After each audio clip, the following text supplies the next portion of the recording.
Hello there, welcome to our channel. Today, we are going to talk about how to be beautiful by living a healthy lifestyle.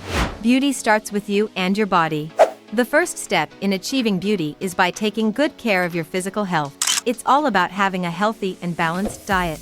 Remember to eat lots of fruits and vegetables and consider adding lean proteins and whole grains to your meals. Make sure to stay hydrated and drink plenty of water. Second, keep yourself active. Exercise helps you maintain a healthy weight, improves your mood, and gives you a glowing complexion. So, it's essential to get up and move every day.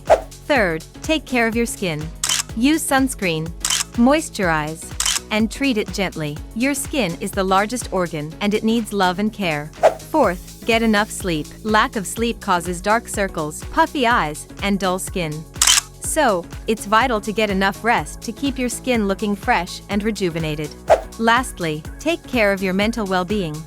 Stress can affect your physical appearance, so it's crucial to manage it. Take time for yourself, relax, and enjoy life.